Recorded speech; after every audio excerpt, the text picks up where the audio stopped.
Greetings ladies and gentlefish, and I've got another pair of subscriber replays for you today.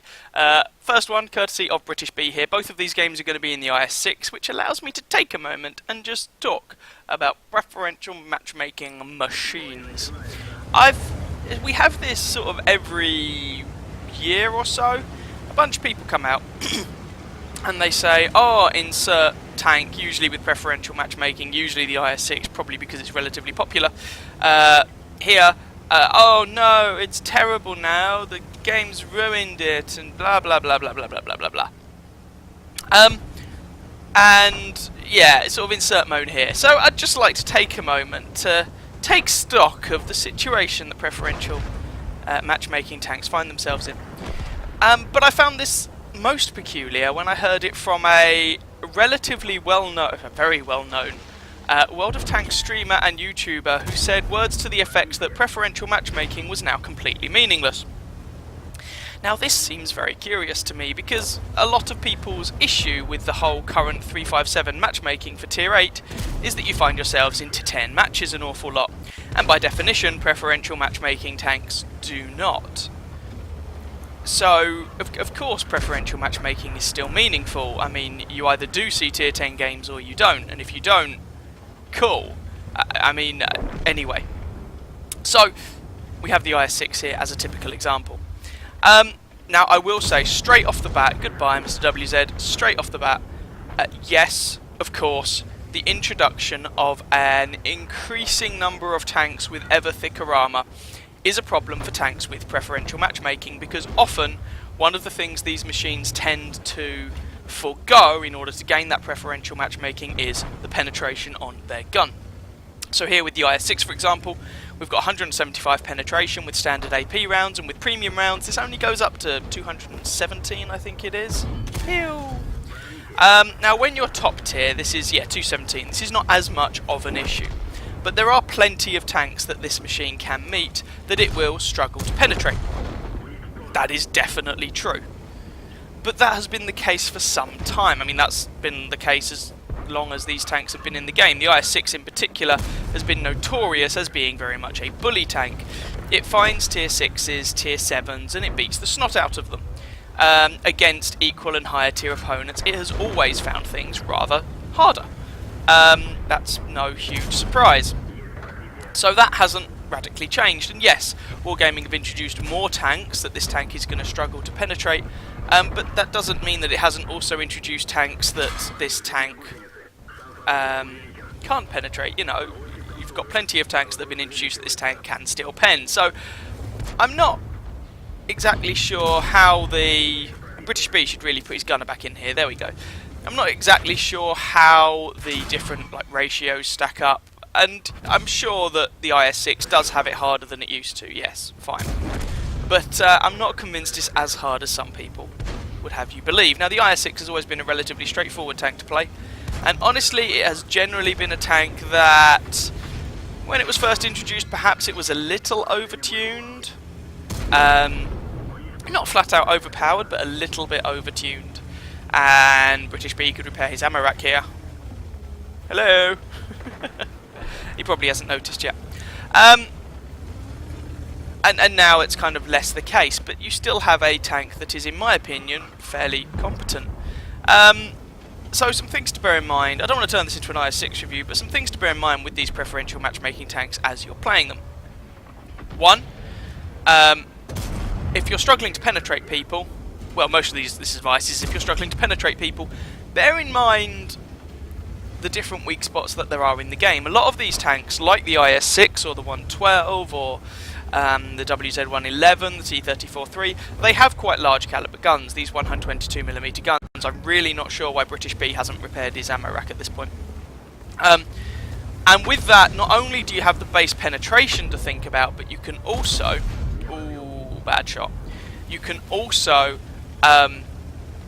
overmatch various bits on people's tanks. So for example, and he finally notices, the turret roofs of the Tiger II and the VKA and tanks like that are 40mm thick. You have a 122mm gun. So if you're facing a tank like that appears to be hull down, just shoot it in the turret roof. Voila! Problem solved. And yeah, okay, yes, you will have to use premium ammunition from time to time, but tanks such as, ooh, that was a miss, unlucky. But tanks such as the IS-6, I mean, even their premium ammunition tends to have worse pen than a lot of standard ammunition with many tier 8 tanks. So it's not an automatic I win button. You do still have to know where to shoot. And I basically, what I'm saying is, oh, that was a bad miss. You could have auto-aimed that and it probably would have penetrated. And what I'm kind of getting at, and unfortunately British dies there, what I'm kind of getting at is that part of this, I think, is a little bit of a, well, problem between, you know, the mouse and the keyboard and the chair. And again, I'm not trying to say that these tanks don't have their problems. Of course they do. But preferential matchmaking is still useful to have. You just have to kind of know what you're doing. I mean, go after targets you know you can hurt. Don't take on, you know, an ST1 with a IS-6 frontally. You're going to get the stuffing kicked out of you. That shouldn't come as a massive surprise. But anyway, so I'm going to speed this along a little bit because this game does still have some legs in it. But it can be a little tedious watching a T150 and an M12 move up the map. So we're just going to watch this one out to the end. It's just the enemy artillery left at this point, so it's just a case of hunting the guy down. And come on, where are you, you little blighter? I mean, at this point, people could just cap. We've got 7 minutes left on this match. I know it's just an artillery piece, but capping is an entirely valid option at this moment in time. Now, the enemy M12 could, of course, blind fire the capture circle here, but make sure, essentially, if you're the T150, that you're not sitting in some obvious places. Those bushes, for example, are an obvious place for artillery to fire at, and voila, the game is won there by cap right at the end. So, let's have a look at the post-game stats in this one.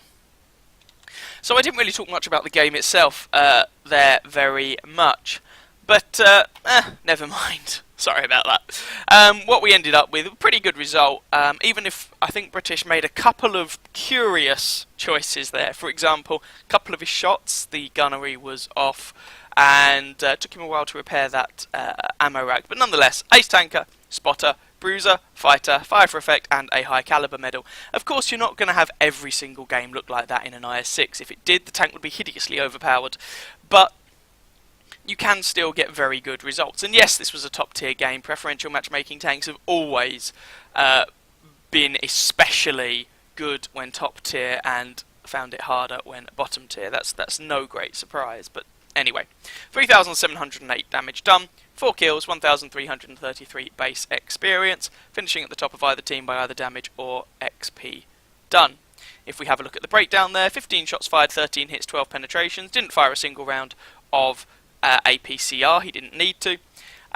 3,708 damage done, 22 hits received, 8 penetrated, 14 did not, for over 2,000 damage blocked by his armour. 9 enemy vehicles damaged, 4 destroyed, 1,483 assistance damage into the bargain, and a profit there of 122,000 credits. And that really is the reason that you get your certainly tier 8 premium tanks to print that moolah, and that's a lot of credits, whichever way you look at it, which, yeah. So, that works out for the best. Anyway, let's go and take a look at another game. So, I'm just going to say 2 last things about the preferential matchmaking tanks then, and then we'll actually spend some time looking at the second game. Firstly, despite all of what I've said, Wargaming have said they are looking at what to do with preferential matchmaking tanks. They've said for a long time, or for quite a while now, that they don't like what that different matchmaking does to the matchmaker, and that they want to do something about it. And the IS-6 and KV-5 in particular are 2 tanks that they have mentioned they want to make changes to. And the KV-5 is a slightly different kettle of fish, because like the IS-6, you have low penetration, and that's still relatively low with premium ammunition, but unlike the IS-6, you don't have the same overmatch potential. It's a smaller caliber gun, 170? That would be ridiculous. 107 mil rather than the 122 on the IS-6. And one thing a lot of people have mentioned is buffing the guns on these tanks and removing the preferential matchmaking. It's an option. but I think it would be quite difficult to do because removing preferential matchmaking from these tanks could very easily be seen as a nerf by a lot of people, and I think Wargaming then start getting into territory of, well, do we change, potentially nerf tanks that people have paid money for, and in the past they've shown a great reluctance to do that. So I think the more obvious thing to do, and what I'd assumed Wargaming were doing, even though they seem to have slowed down on it, is just remove those preferential matchmaking tanks from the store. Their numbers will gradually drop off, and replace them with another tank that would fulfill the same niche. So another, for example, if you're replacing the IS-6, another tier 8 Russian premium heavy tank, but one that does not get preferential matchmaking. I think that would be the most likely solution. The other thing that's worth mentioning is if you are going to say that preferential matchmaking tanks need a little bit of love, I would not use something like the IS-6 as an example of a tank that is particularly struggling. The one that is particularly struggling, in my opinion, is the old Jagdtiger 88. That is a truly terrible machine, in my opinion. And in comparison, the IS-6 is just a blast to play. Anyway, let's actually have a look at this game now. So we've got Majestic Spoon in this second one. We had British Bee in the first, Majestic Spoon here in the second. And this was actually, if memory serves, a game he played shortly after we had a discussion about the whole preferential matchmaking tank thing. And so he just rolled out in his IS-6 to see what he could do, and this game was the result. So far he's pushed down the 1 and 2 lines here on Abbey, and I do think the 1 and 2 lines are where really the fight is at on this map. And he's just beating the stuffing out of his opposition. Now, there hasn't actually been that much opposition on this side of the map, and this, you know, Black Prince is a little bit screwed. He just does manage to deal with the Type 58 successfully, but unfortunately, he's in a whole world of hurt. And there we go. That becomes Majestic, or he becomes Majestic third kill. Up to 1371 damage so far, and no one has bothered shooting Majestic here, which I guess is great from his perspective. Though the IS-6 does have some good armour, as you saw in the previous replay, for when people do start shooting you. Not especially thick, it's only around about 100mm thick on the hull, but it is angled very well, and you do find that you get multiple plates of armour giving you spaced armour and the angling on the turret and all that good stuff. Makes the IS-6 quite a tricky target for guns with, let's say, 200 penetration and less. And here you can see, so bounced Dicamax, Su-100M1, Stilitsvang with pushing 300 penetration is going to go through this thing like butter. Not really much you can do about that, unfortunately. But the other tanks are going to have more difficulty. And I should also point out, this replay was taken from before the introduction of, I believe it was before the introduction of the Object 268 version 4. So the Su-100M1 there does not have the buffed armour. So Majestic has now managed to close the distance. He's lost about half his health in the process, slightly more, but he has managed to close the distance, and that Dicamax manages to penetrate with his APCR rounds, which is packing around about 220, 230 penetration. But Majestic is able to shut him down, and he's looking at trying to kill the Indian Panzer, but no real joy there. Stilitsvang S1, and this is the sort of thing I was talking about with the overmatch here. Stilitsvang bounces, which is nice. But if you were using a smaller caliber gun, it'd be quite difficult to penetrate that guy. He's got 30mm of armour but angled back at an auto bounce angle, but 30mm of armour can be overmatched with a 122mm gun. So Majestic can aim literally anywhere on that tank and penetrate without any difficulty. So that guy is going to have a harder time of it. Now, Majestic doesn't really want to poke up too much here because he's got 371 health. That tank, the Stilitsvang, packs 390 alpha damage with very high penetration. So Majestic is understandably being rather cautious. There are a couple of medium tanks over to his left-hand side. They're going to find it difficult to penetrate Majestic's IS-6 here, but having the two groups of tanks off at different angles does make this a little bit awkward. Really, he wants that Stilitsvang to die, whether by his hand or, I was going to say artillery, but there isn't any artillery in this match. But there we go. Majestic is able to aim for a little bit, pick out a shot, even get some assistance damage on that Easy 8. And now he can just roll through these tier 6s. Like that. Now, I'm not saying there's nothing these tier 6s can do. There is stuff they can definitely do, especially that Hellcat, especially if he was willing to fire APCR. But this is really where tanks like the IS-6 shine. Armour that is good enough to shake off Oh, AFK SU-100. Shake off lower tier guns and a gun that is capable of murderizing them. And actually, for a gun this large in caliber, good DPM. It's about 2,000 DPM on this tank. If you look at the KV-5 as another example, you're packing over 2,000 DPM. We've just got the IS-6, the Tiger P left, sorry, on the enemy team, so I'm going to speed this along a little bit. The Tiger P dies, and that is the end of the match. So, for the last time in this video, let's just see how well Majestic did here in his IS-6. That game was enough for Ace Tanker, Spotter, Bruiser, Duelist, Fire for Effect, Shell-Proof, High Caliber, Top Gun, and a Radley Walters medal.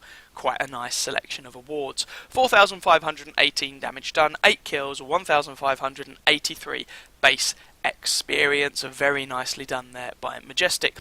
16 shots fired, 15 hits, 15 penetrations, because when you're that close to your enemy, accuracy as a stat doesn't really matter. 4,500 damage done, as I said, 1,670 damage blocked by his armour after receiving 9 hits, of which 3 penetrated and 6 did not. 6 enemy vehicles spotted, because again, when you're that close to the bad guys, who cares about view range? 10 enemy vehicles damaged, 8 destroyed, 1,711 damage due to Majestic's assistance, and a 119,500 credit profit. Again, these tanks print shed tons of money. Certainly the tier 8s. Obviously, if you're looking at lower tier tanks, preferential matchmaking or not, you're not going to see credit numbers quite that large. Anyway, there we go. A couple of little replays for you in the IS-6 and my own thoughts on the whole preferential matchmaking thing at the moment. I hope you guys enjoyed that pair of replays. If you did, by all means feel free to catch some of my other videos and or subscribe to my channel. And as ever, I wish you very happy hunting on that battlefield. Ciao ciao.